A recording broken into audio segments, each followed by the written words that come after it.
Imagine digging in your backyard, hitting something hard. You keep digging. It's a massive bone. You call someone to check it out, and they tell you it's from a dinosaur that died 70 million years ago. This actually happens. In 2021, a guy in Portugal was doing construction work on his property when he found dinosaur bones in his yard. Turned out to be one of the biggest dinosaurs ever discovered in Europe. In Australia, ranchers kept finding weird rocks on their land. For years, they just ignored them. Then a paleontologist visited and realized those weren't rocks. They were fossils from the largest dinosaur ever found in Australia.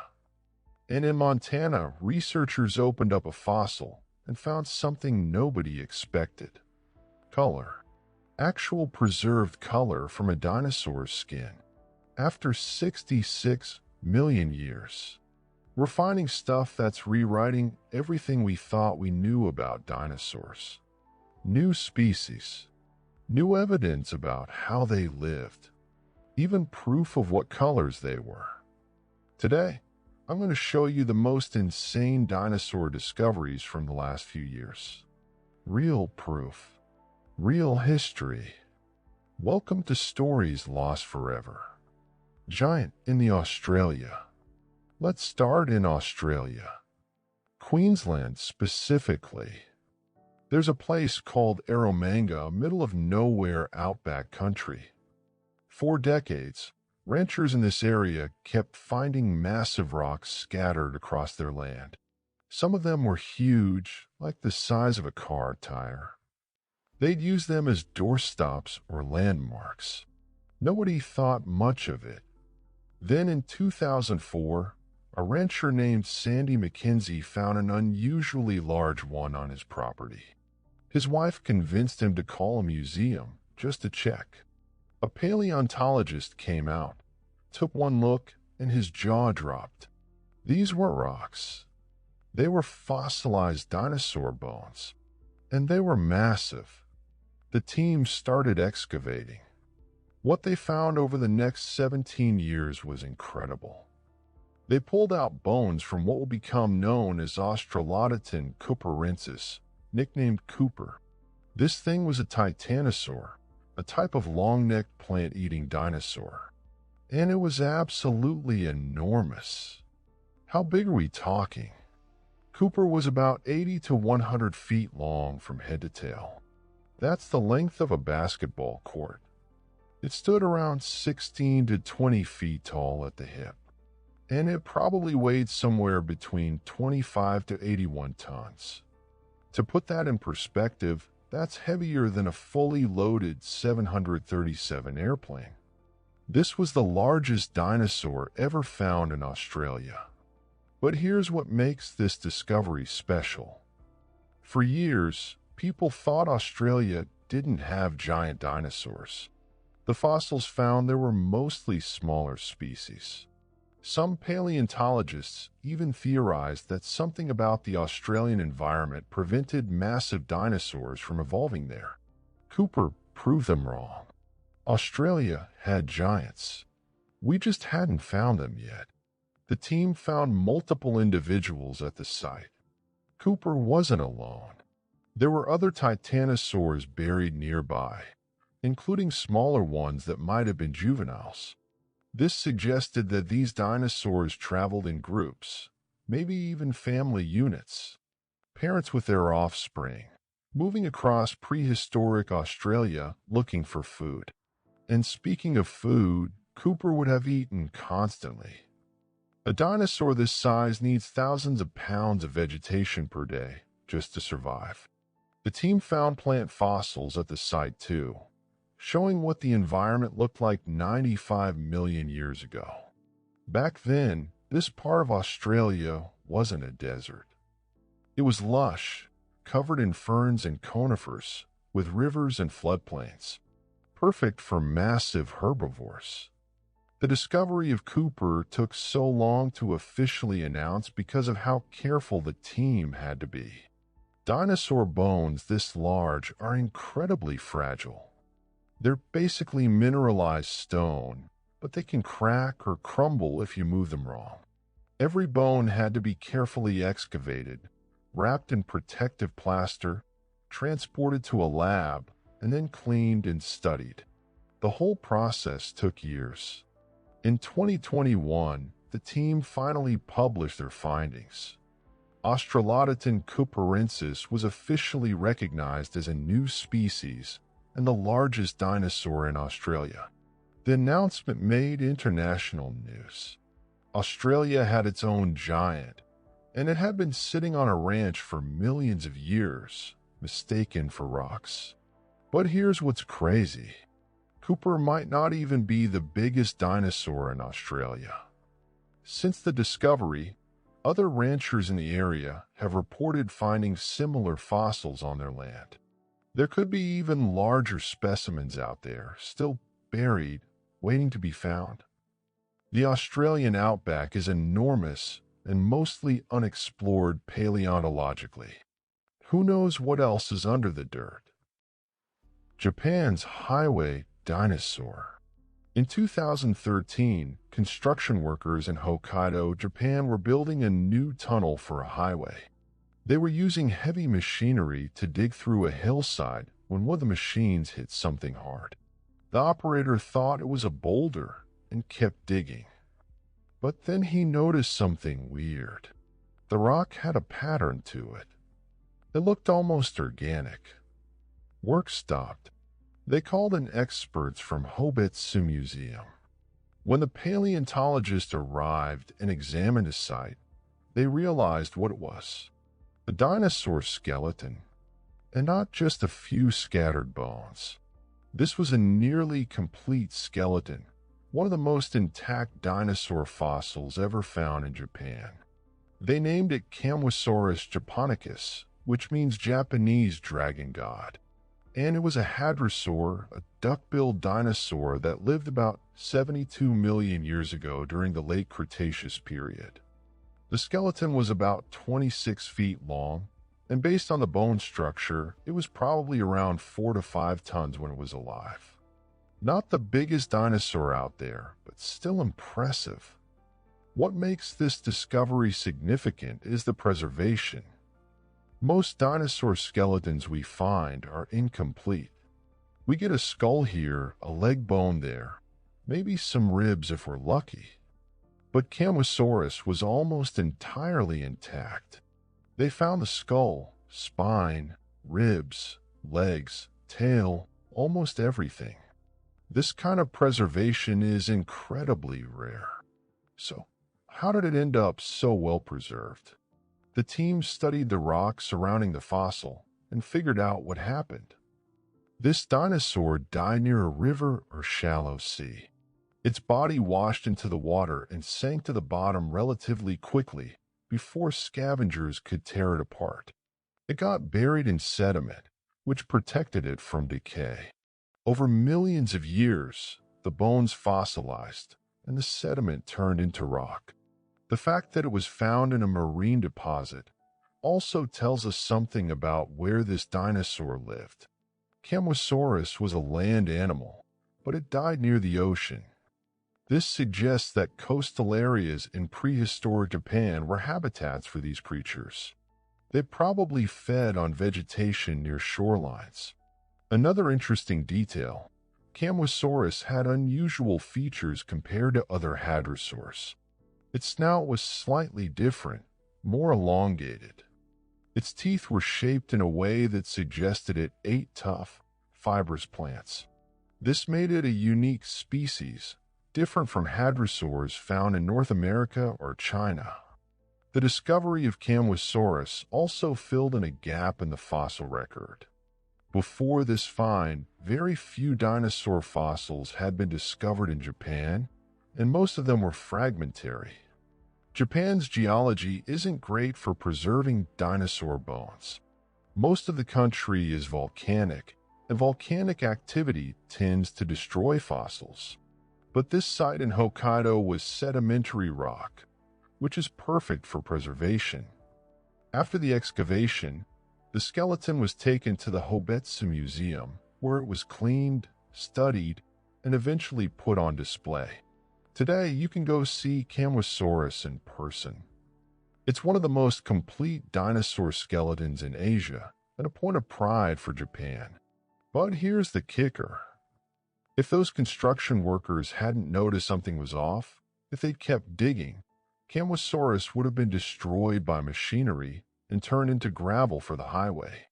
This nearly perfect skeleton was seconds away from being obliterated. That's how fragile paleontology is. One wrong move and history is gone forever. Real quick, if you're enjoying these lost stories, do me a favor and hit that like button. It helps other people find these videos. And if you want more stories like this every week, subscribe to Stories Lost Forever. The meteor impact. We've known for decades that a massive asteroid hit Earth 66 million years ago and wiped out the dinosaurs. The impact site is in Mexico, near a town called Chicxulub. The crater is over 90 miles wide, buried under layers of rock and ocean. But until recently, we didn't know the exact details of what happened in the hours and days after the impact. That changed in 2019. A team of paleontologists was working at a site called Tanis in North Dakota. Tanis is special because it preserves a moment in time from the day the asteroid hit. And what they found there is insane. They discovered a mass graveyard of fish, plants, trees, and even some dinosaur remains, all jumbled together in a layer of rock. At first, they thought it was just a regular fossil bed. Then they looked closer. The fish fossils had impact spherules in their gills. Spherules are tiny glass beads that form when molten rock is ejected into the atmosphere during an asteroid impact and then rains back down. These fish died breathing in debris from the impact. That means they died on the same day the asteroid hit.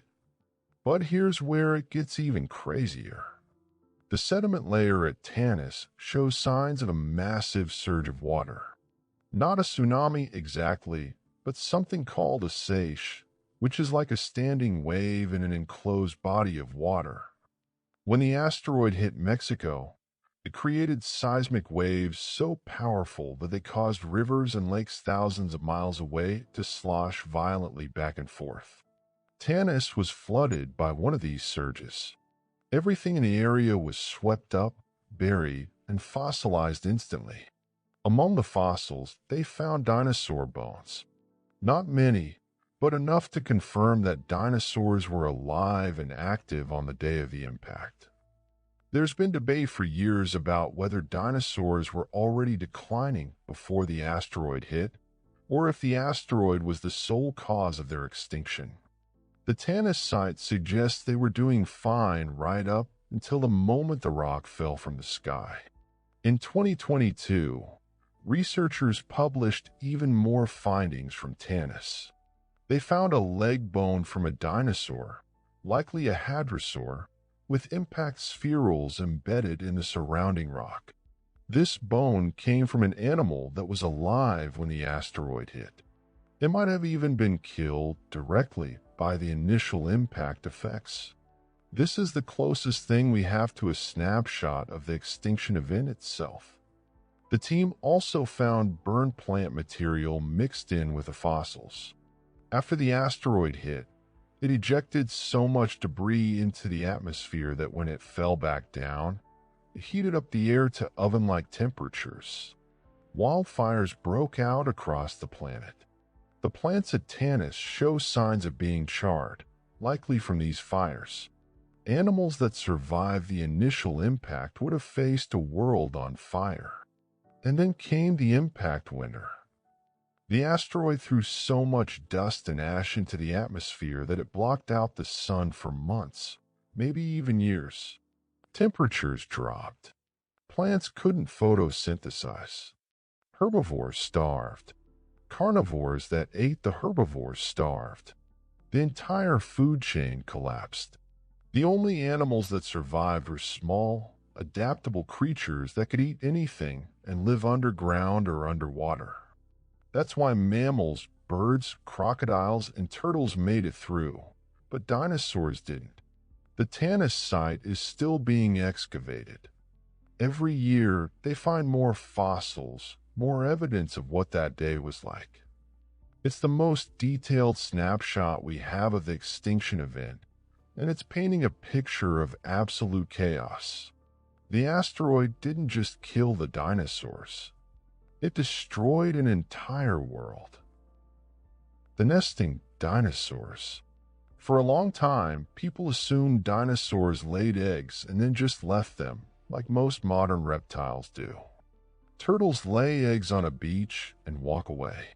Snakes lay eggs and never come back. For decades, paleontologists thought dinosaurs did the same thing. Then we started finding nests, and the evidence changed everything. In the 1970s, a paleontologist named Jack Horner found a nesting site in Montana. He discovered fossilized nests from a dinosaur called Maiasaura, which means good mother lizard. Inside the nests were baby dinosaur bones. But here's what was interesting. The baby's bones showed signs of wear, like they'd been walking around and using their legs. But they were still in the nest. That meant the parents were bringing food back to the nest and caring for the babies after they hatched. This was a huge deal. It proved that at least some dinosaurs didn't just abandon their eggs. They stayed with their young, protected them, and fed them, just like modern birds do. And that makes sense, because birds are literally living dinosaurs. They're the descendants of small theropods that survived the extinction event. Since then, we found more and more evidence of nesting behavior. In Mongolia, paleontologists found an oviraptor skeleton sitting on a nest of eggs. The dinosaur died in a sandstorm while protecting its nest. Its arms were spread over the eggs in a protective position. It died doing exactly what a bird does when it incubates eggs. In 2021, researchers in China found a fossil of a dinosaur called a Psittacosaurus with 34 babies buried together. The adult died with the juveniles, suggesting it was watching over a group of young dinosaurs, possibly from multiple nests. This indicates that some dinosaurs not only cared for their own offspring, but also acted as communal caretakers for other dinosaurs' babies. And then there's the spacing of the nests. At some sites, paleontologists have found multiple nests from the same species all grouped together. The nests are spaced evenly, about 20 feet apart. That's deliberate. The dinosaurs were nesting in colonies, just like modern seabirds do. They return to the same nesting sites year after year, lay their eggs, raise their young, and then migrated elsewhere. One of the most recent discoveries was in 2020 in Argentina. The team found a massive nesting ground with over 100 fossilized eggs from a titanosaur. The eggs were arranged in clusters, and some of them still had embryos inside. The team found evidence that the site had been used for multiple generations. Dinosaurs were coming back to this exact spot to lay their eggs over and over again. This tells us something important about dinosaur behavior. They weren't just mindless reptiles. They had complex social structures. They communicated. They protected their young. They cooperated with each other. Some species probably even formed long-term pair bonds, staying with the same mate for life. The discovery of nesting sites has completely changed how we think about dinosaurs. We used to imagine them as solitary, aggressive creatures. Now we know many of them were social, caring, and organized. They built nests, raised families, and looked after their young, just like modern animals do. The armless predator. In 1984, paleontologists in Argentina found one of the weirdest dinosaurs ever discovered. They were excavating in Patagonia when they uncovered a nearly complete skeleton of a large theropod, a meat-eating dinosaur. At first, they thought it was a relative of Tyrannosaurus rex. But when they cleaned the bones and studied them, they realized this thing was bizarre. They named it Carnotaurus, which means meat-eating bull, because it had two horns on its head like a bull. But the horns weren't the weird part. The weird part was its arms, or lack of arms. Carnotaurus had the most reduced arms of any known dinosaur. They were tiny, even smaller than T-Rex's arms, and had almost no function. Each arm had 4 fingers, but they were so small and useless that the dinosaur probably couldn't even scratch itself. So why did it have arms at all? Nobody knows. Evolution doesn't get rid of things instantly. Arms don't just disappear overnight. So at some point in Carnotaurus's evolutionary history, its ancestors had functional arms. But over millions of years, as the species evolved, the arms became less and less useful until they were basically vestigial, like the human appendix. But here's what makes Carnotaurus even stranger. Despite having useless arms, it was a successful predator. The skeleton shows it was built for speed. Its legs were long and muscular. Its tail was flexible, probably used for balance when running and turning quickly. Carnotaurus could run fast, possibly faster than most of the prey it hunted. It didn't need arms because it killed with its mouth. The skull gives us more clues. Carnotaurus had a short, deep skull with strong jaw muscles, but its teeth were relatively small and blade-like, not great for crushing bone. This suggests it was a slashing predator. It would bite its prey and rip chunks of flesh off, rather than clamping down and holding on. Think of it like a prehistoric shark on legs. The horns are still a mystery. They weren't sharp, so they probably weren't weapons. Some paleontologists think they were used for headbutting, either during fights with other Carnotaurus or during mating displays. Male dinosaurs might have butted heads to compete for females, similar to how modern rams and goats do. In 2011, researchers found skin impressions from Carnotaurus. The fossils showed that its skin had a pebbly texture, with rows of bumps running along its body. No feathers. This was a scaly dinosaur. That's important because many theropods, especially smaller ones, had feathers. But Carnotaurus lived in a warm climate in what is now Argentina, so it didn't need insulation. The discovery of Carnotaurus changed how paleontologists think about theropod evolution. Not all predatory dinosaurs followed the same path. Some, like Tyrannosaurus rex, evolved massive heads and tiny arms. Others, like Carnotaurus, went even further and reduced their arms to almost nothing.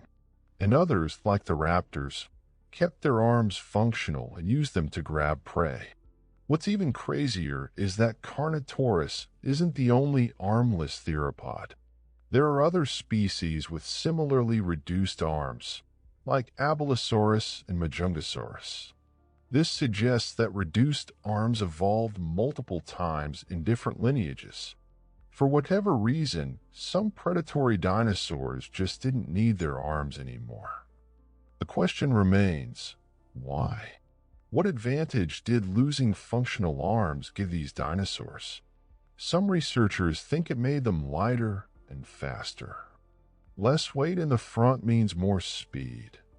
Others think it's just a side effect of other adaptations, like developing a more powerful bite.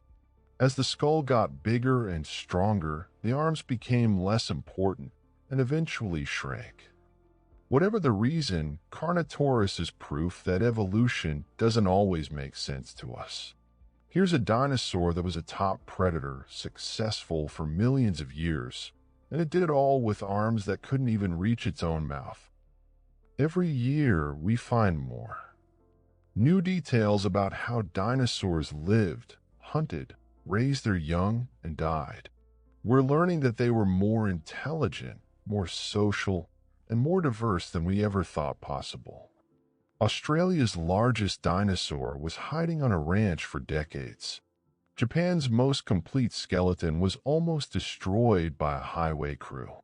The meteor impact left behind a fossil record of the exact day the world ended. Dinosaurs built nests and cared for their babies. Some had useless arms but were still apex predators. The more we dig, the more we realize how little we actually know. There are probably thousands of dinosaur species we haven't discovered yet. Fossils sitting in the ground right now waiting. And when we find them, they'll change the story again. This was the story of the dinosaur discoveries that changed everything. If you want more stories like this, subscribe to Stories Lost Forever. Because history isn't finished. It's still being written. One fossil at a time.